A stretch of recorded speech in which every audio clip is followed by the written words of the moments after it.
now your local event. You've lived local to so many of these events. Burghley is just up the road from you now, and you won it in 1979. I know, beginner's luck. Exactly. I have the rosette here. They've grown a little bit in the meantime from good old Davy. Very early in my career, I can assure you of that. I'd ridden World Championships in Kentucky the year before. I then wanted to take my horse back to Australia, so had to come via the United Kingdom for him to go through quarantine. I was to stay 6 weeks. I ended up staying 2 years. In the meantime, I'd entered badminton. That was not good.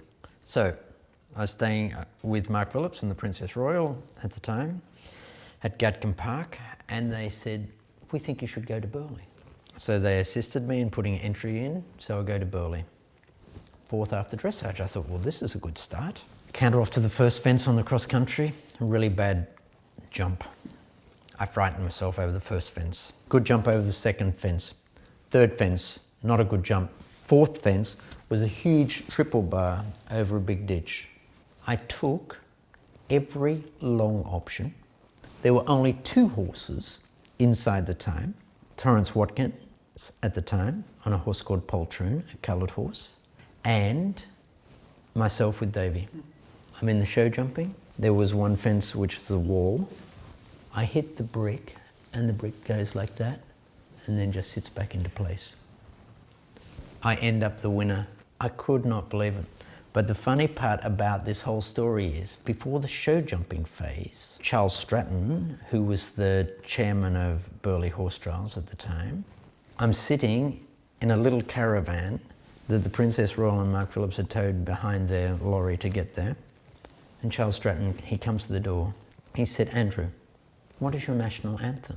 Because at the time, it was being changed from God Save the Queen to Advance Australia Fair. So very proudly, I sit upright and I say, God Save the Queen. Princess Royal sitting on the other side of the table in the caravan, she said, no, Andrew, Advance Australia Fair. So fortunately, they were able to find it, and then to hear the national anthem played at Burghley was very special for me. And then you did it again with Moonfleet, and Moonfleet's a horse that won badminton and Burghley. So that must just be incredibly special. I know, more than a dozen have done it, but we're talking about events that are over 60 years old, so it's quite the achievement.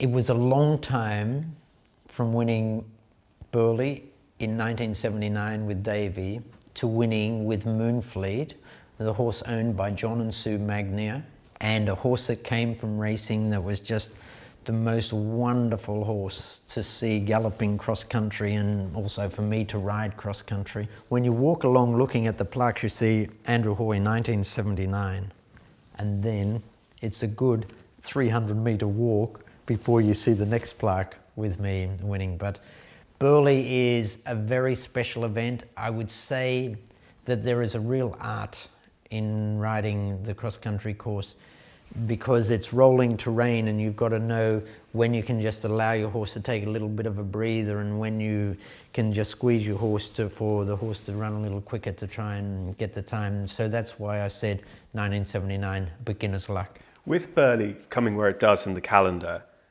are there horses that have maybe missed a Burghley win because they've been on championship duty for you? I would say probably every time I haven't won. But would it have suited Darian Powers? Oh, Darian Powers running around Burghley, that was definitely the event for him. But because of the championships that Darian Powers ran in, yes, there were times when I wouldn't have run at Burghley, and so I would have loved to have had him there.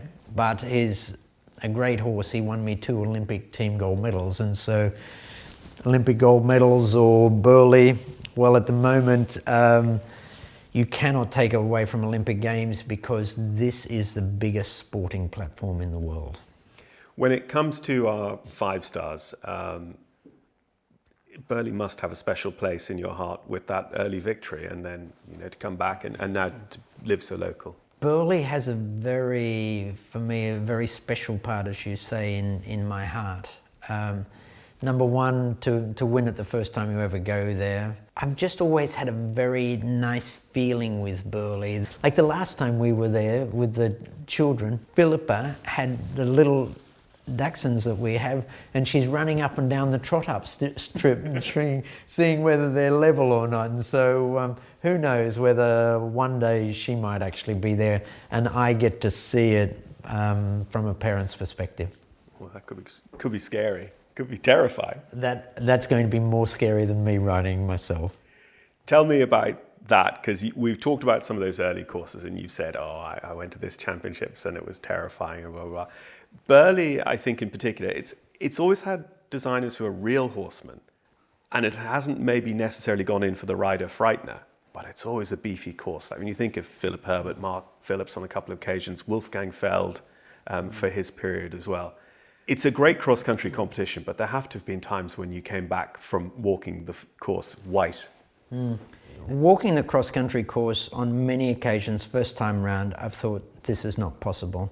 What I do when I'm walking a cross-country course, I try to look through the eyes of the horse as to what's the horse going to be thinking, what's the feeling I have to create to make sure I get the horse to the fence in the correct rhythm, the correct speed, to the correct takeoff spot. People say to me before I start, what fence is going to be the most difficult? I said it starts at number 1 and it finishes after I jump the last.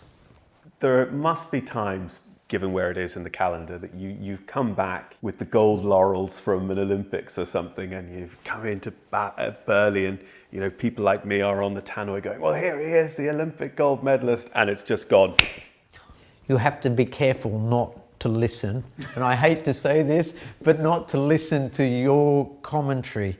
It's about what I'm doing on the horse and what we have to achieve as a partnership. That is one thing that I say to people. They say to me, oh, you've got some wonderful horses and you've been so lucky, and yes, I have. But there is not one horse in my stable that knows what I've done with my life. It's about me giving the horse confidence, not about the horse giving me confidence. And tell us a little bit about sort of behind the scenes at Burghley. I know two aspects of it. One is that the stable yard is almost entirely run by the King Street Royal Horse Artillery. So you've got that real friendliness of knowledgeable horse people down there. And at the other end, you get your night out in the grandest Elizabethan house in the country with these magnificent rooms. The very special thing about the eventing community, the places that we get to, that there is so much aristocracy behind it. And I mean that in a very special way, that they open up their doors to us as athletes and also the general public to have the opportunity of coming and experiencing. They want to share their beauty with us.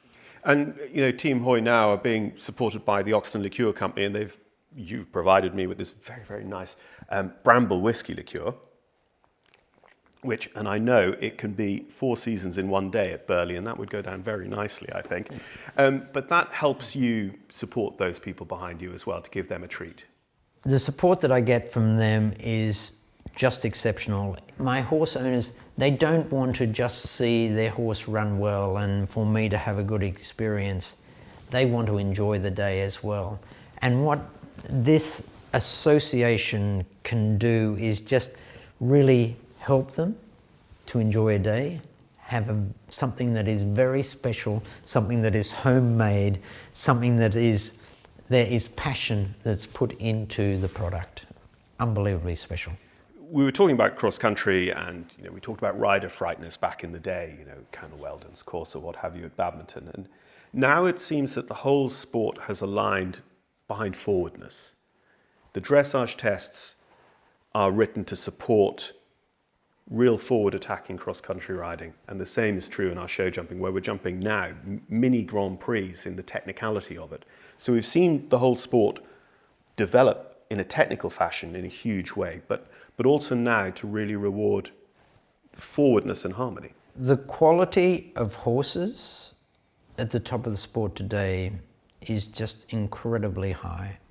The quality of riding from the top athletes is something that's just to be respected.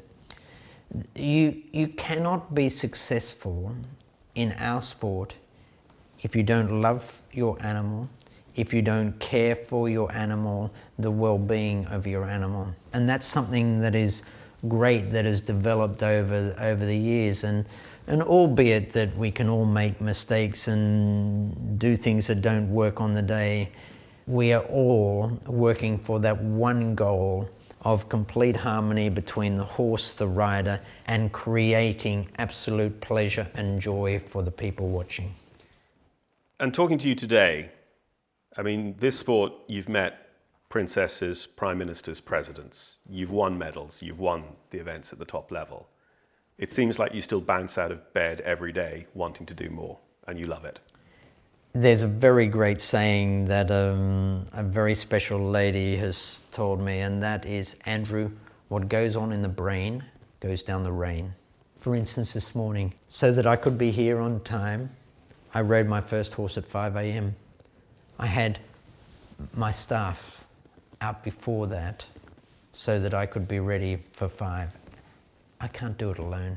I can't do it alone without my service providers, my partners, something that is very special. And when I receive an award at the end of a competition or stand on the dais at Olympic Games, it is a very lonely moment because there's so many people that need to be there to share it with me.